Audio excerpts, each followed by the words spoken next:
Information that on the 6th, after meeting the NSA at his residence, the Prime Minister gave a green signal to Operation Sindoor.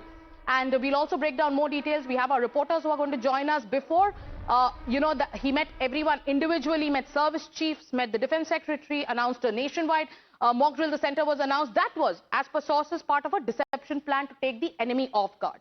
What more happened that day? We'll get you more details. With Pradeep is with us. Pradeep, what happened that night? We are breaking down every detail. We have an inside scoop on how every minute was in fact monitored by the Prime Minister from the control room.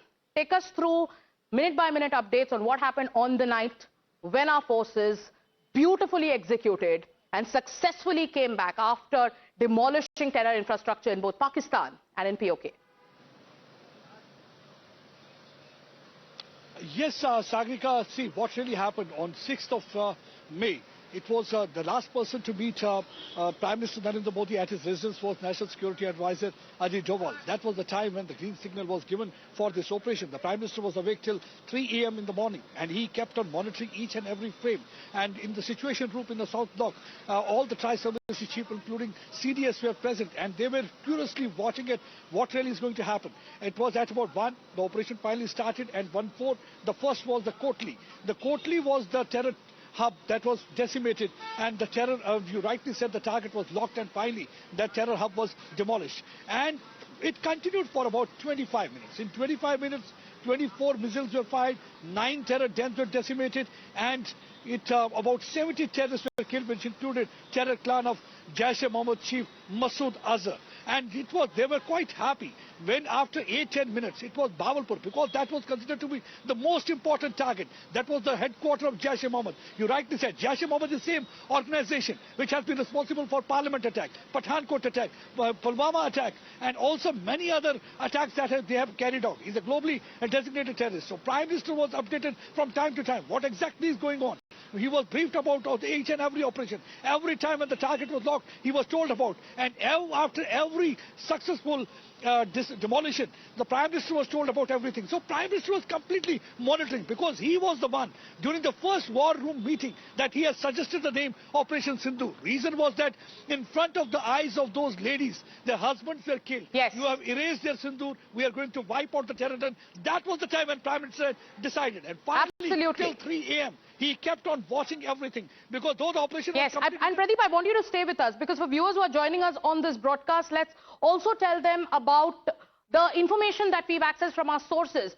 Exactly in those 25 minutes, what happened? Minute by minute update here on Times Now. Let's break it down graphically. Scoop number 1. PM gave green signal on May 6th after meeting the NSA at his 7 LKM residence. What happened after that?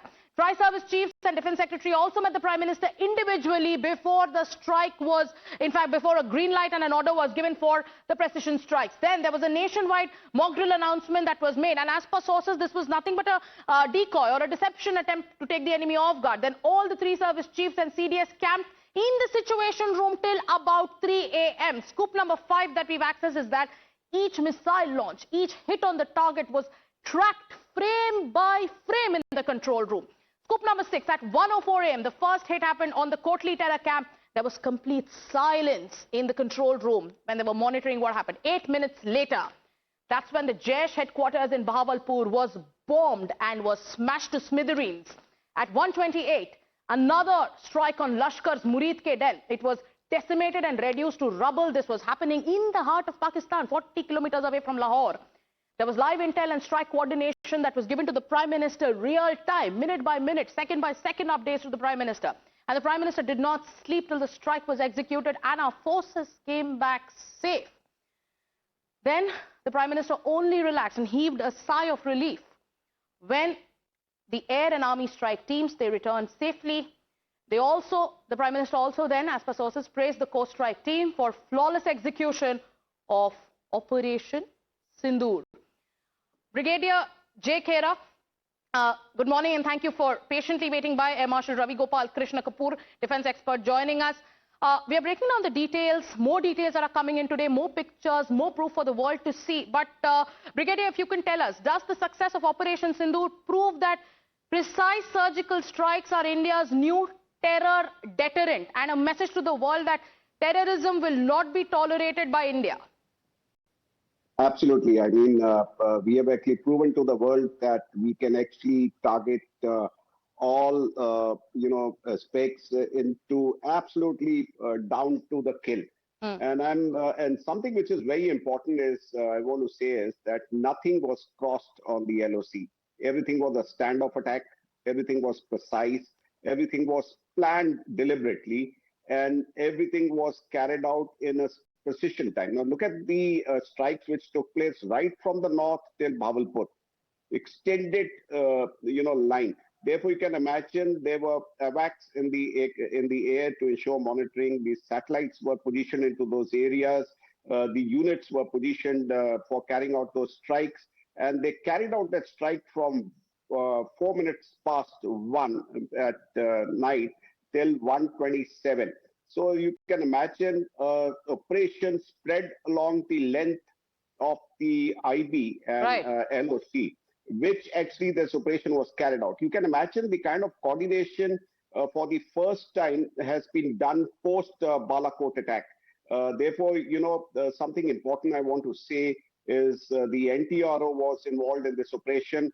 The NSA's complete team was on the ball, and they ensured that the integration between the tri-services was carried out at the highest level. Yes, so that's a very important aspect. Absolutely. And Brigadier, can I just hold your thought there? Because let me also bring in Air Marshal Ravi Gopal Krishna, who's also waiting by patiently. Air Marshal Krishna, I want to know your perspective, because we are getting information that Rafales were used, hammer missiles, the use of Rafales and hammer missiles. Is this the message to the world also about India's technological and strategic superiority when, terror is unleashed on innocents?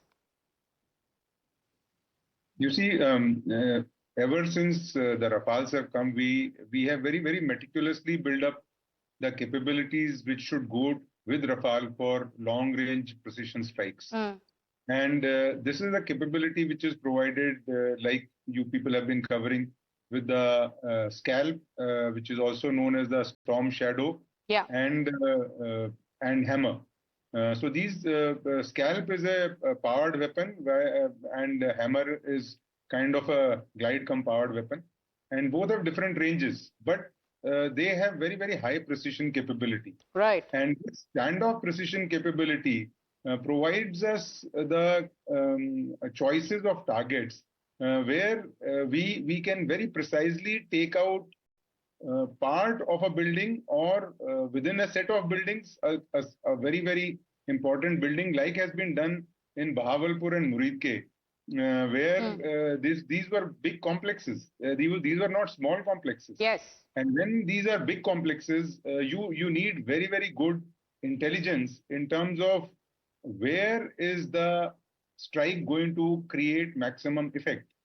And that is what the capability development has been over the last 4 to 5 years, ever since Balakot happened, where during Balakot we had to cross into Pakistan to deliver our weapons. This time, there was no requirement to cross the international border or the line of control to deliver our weapons, which is a measure of the importance that we give to such capabilities, and also to ensure that we remain safe from the air defense weapons of our adversary. Absolutely. So, Brigadier Khera and Air Marshal Ravi, gentlemen, I want you to stay with us, because we're talking about the significance of precision strikes, also the evidence that is coming in minute by minute, only, bludgeoning Pakistan's fakery. Stay with us. We'll be back with more news and updates. We are giving you non-stop rolling coverage on Operation Sindoor, the impact and the aftermath. Stay with Times Now.